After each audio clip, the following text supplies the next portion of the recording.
अस्सलामुअलैकुम। आप सबको मेरी तरफ से बहुत बहुत ईद मुबारक। आज मैं आप लोगों के साथ ईद की मुनासिबत से एक केक की रेसिपी शेयर कर रही हूँ। यह है रफ़ेलो केक। बहुत ही सॉफ्ट और मॉइस्ट केक तैयार होता है और इसके लिए हमें स्पंज केक तैयार करना होगा। बेसिक मेजरमेंट्स इसकी ग्राम्स में है, बट मैंने इसे टेबल स्पून में कन्वर्ट कर कर भी वीडियो में आपके साथ शेयर किया है। स्टार्ट करने से पहले अगर आपने अब तक मेरे चैनल को सब्सक्राइब नहीं किया तो प्लीज़ सब्सक्राइब कर लीजिए। तो आइए शुरू करते हैं। सबसे पहले केक पैन को आप ऑयल लगाकर ग्रीस कर लीजिए, और अगर आप मैदा छिड़कते हैं तो वो भी छिड़क कर आप झटक लीजिए ताकि केक पैन प्रिपेयर हो जाए। अब इस केक के लिए मुझे आलमंड फ्लावर या बादाम के पाउडर की ज़रूरत है, जो कि कीटो डाइट के बाद बहुत ईजिली मार्केट में अवेलेबल है। मैंने इस केक के लिए 50 ग्राम आलमंड फ्लावर लिया था, जो तकरीबन 8.5 लेवल्ड टेबल स्पून के बराबर है। अब इसमें 75 ग्राम मैदा शामिल करना है। ग्राम मैदा भी टेबल स्पून में अगर मैं कन्वर्ट कर रही हूँ तो तकरीबन 8.5 लेवल टेबल स्पून के बराबर है। अब इसमें शामिल कर दीजिए आधा चाय का चम्मच बेकिंग पाउडर, और तीनों ड्राई इंग्रेडिएंट्स को बहुत अच्छी तरह से मिक्स कर लीजिए ताकि बेकिंग पाउडर अच्छी तरह से हर जगह पहुँच जाए। अब इस केक के लिए हमें 5 अंडों की ज़रूरत है। सफ़ेदी और जर्दी को अलहदा कर लीजिए। एक बड़े बाउल में अंडे की 5 सफ़ेदी लेकर इसे अच्छी तरह से इलेक्ट्रिक बीटर की हेल्प से अगर बीट करें तो ज़्यादा बेहतर है, ज़रा जल्दी काम हो जाता है। वरना आप हैंड विस्क से भी इसे इतनी देर तक बीट करें कि इसमें पीक्स बनना शुरू हो जाएं। इसके बाद इसमें 5 अंडों की जर्दियाँ एक एक करके शामिल करें और इसे बीट करते जाएं जब तक कि तमाम जर्दियाँ इसमें अच्छी तरह से शामिल हो जाएं। अंडे की सफ़ेदी और जर्दी को अच्छी तरह से बीट करने के बाद अब हमें इसके अंदर शुगर ऐड करनी है। कैस्टर शुगर हो तो आप वो ऐड कर सकते हैं, या फिर घर में आप रेगुलर चीनी को पीस लीजिए। मैंने चीनी को घर में ही पीसा है। इस केक में मुझे 125 ग्राम चीनी की ज़रूरत है, और टेबल स्पून में ये तकरीबन 9.5 टेबल स्पून लेवल्ड बन रहे हैं।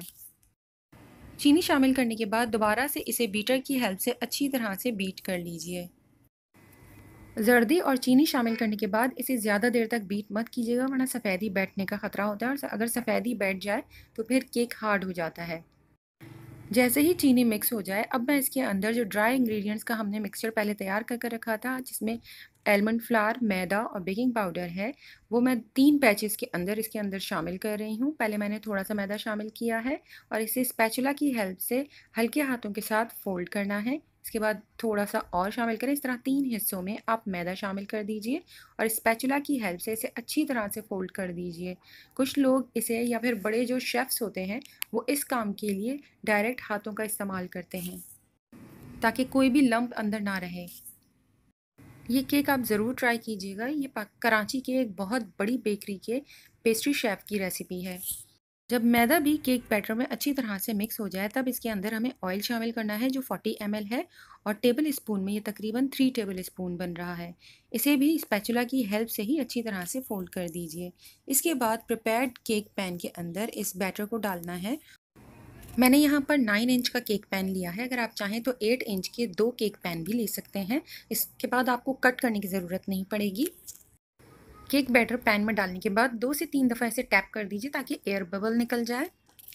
इसे 180 के ऊपर 20 से 22 मिनट के लिए बेक कर लीजिए। इसे करने का तरीका यही होता है कि इसके अंदर नाइफ़ या फिर टूथपिक या केक टेस्टर इंसर्ट करके चेक कीजिए। अगर वो बिल्कुल क्लीन निकल आए, इसका मतलब है कि केक बिल्कुल रेडी है।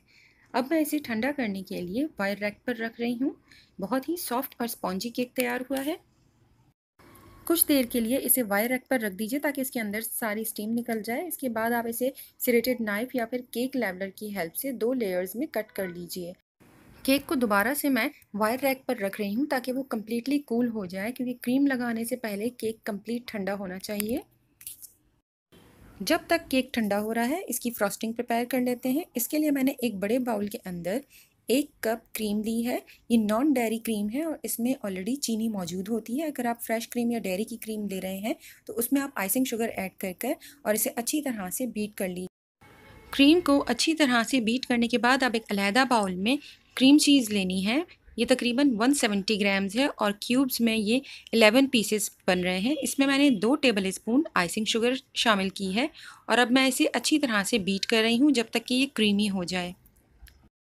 क्रीम चीज़ को अच्छी तरह से बीट करने के बाद इसके अंदर विप्ड की हुई क्रीम शामिल कर दीजिए और इसे स्पैचुला की हेल्प से अच्छी तरह से फोल्ड कर लीजिए। अगर आप चाहें तो इसके अंदर 1/4 टीस्पून लेमन जूस का भी ऐड कर सकते हैं।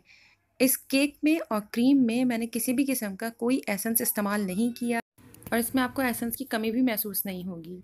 केक को सोक करने के लिए मैंने कोकोनट मिल्क का कैन लिया है। ये थोड़ा सा थिक होता है। इसे थिन करने के लिए मैंने एक बाउल में आधा कप कोकोनट मिल्क लिया है और इसके अंदर पानी शामिल कर कर इसे थोड़ा सा थिन कर लिया था। और केक को आप इस कोकोनट मिल्क के साथ सोक कीजिए। मैंने केक बोर्ड के ऊपर केक की पहली लेयर लगाई है और इसकी मैंने कोकोनट मिल्क और पानी के मिक्सचर के साथ मॉइस्ट कर लिया है। अब मुझे इसके ऊपर क्रीम लगानी है। क्रीम की थोड़ी थिक लेयर लगाइएगा। क्रीम लगाने के बाद पैलेट नाइफ की हेल्प से इसे एजेस तक अच्छी तरह से स्प्रेड कर दीजिए। लेवल करने की कोई ख़ास ज़रूरत नहीं है क्योंकि इसके ऊपर हमें दूसरे केक की लेयर रखनी है। सेकंड केक की लेयर रखते वक्त इस बात का ध्यान रखिए कि जो केक का टॉप पार्ट है वो आप अंदर की तरफ रखेंगे और दोबारा से इसे मॉइस्ट करने के लिए कोकोनट मिल्क का इस्तेमाल कीजिए और इसे अच्छी तरह से सोक कर दीजिए। अब जितनी भी क्रीम आपके पास मौजूद है उससे आप केक के टॉप को और साइड्स को अच्छी तरह से कवर कर दीजिए।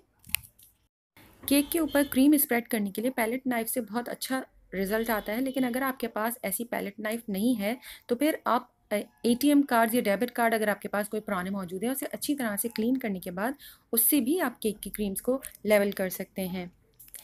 फ़िलहाल इस केक के अंदर इतनी ज़्यादा स्मूथ क्रीम की ज़रूरत नहीं है क्योंकि अभी हमें इसको कम्प्लीटली कवर करना है कोकोनट के साथ। केक की क्रीम अच्छी तरह से केक के ऊपर लगाने के बाद मैंने एक बाउल में डेसिकेटेड कोकोनट या खोपरा लिया है और अब मैं उससे इस पूरे केक को अच्छी तरह से कवर कर दूंगी। ऊपर आप केक के खोपरे को छिड़कने के बाद हाथों की हेल्प से हल्का हल्का प्रेस कर दीजिए ताकि वो केक के अंदर अच्छी तरह से क्रीम के साथ सेट हो जाए। पहले मैंने कोकोनट ऊपर लगाया है और इसके बाद साइड्स पर लगाने के लिए मैंने कार्ड का इस्तेमाल किया है। कार्ड पर कोकोनट लेने के बाद नीचे बाउल रखिए और अच्छी तरह से साइड को कवर कर दीजिए और जितना भी एक्सेस कोकोनट बोर्ड के ऊपर गिर रहा है उसे साथ साथ क्लीन करते रहें। पूरे केक को इसी तरह से कोकोनट के साथ कवर करना है। केक की गार्निशिंग के लिए मैंने बादाम लिए थे और उन्हें लंबाई में कट कर लिया है और टॉप पर पूरे कॉर्नर्स के ऊपर मैंने बादाम के साथ एक आउटलाइन बना दी है। आप अपनी पसंद के मुताबिक इसे किसी भी तरह से गार्निश कर सकते हैं। बादाम से आउटलाइन बनाने के बाद सेंटर में मैंने रफ़ेलो चॉकलेट के कुछ पीसेस रख दिए हैं और कुछ पीसेस को मैंने हाफ कट करने के बाद वो भी इस पे गार्निश कर दिए हैं। बहुत ही मज़ेदार केक तैयार होता है और यूजुअली केक के फ्लेवर से थोड़ा सा डिफरेंट है। आप इसे ज़रूर ट्राई कीजिएगा। अगर ये रेसिपी आपको पसंद आए तो प्लीज़ लाइक शेयर और कमेंट कीजिए और मेरे चैनल को सब्सक्राइब करना मत भूलिएगा। अपना और अपनों का बहुत ख्याल रखें। अल्लाह हाफिज़।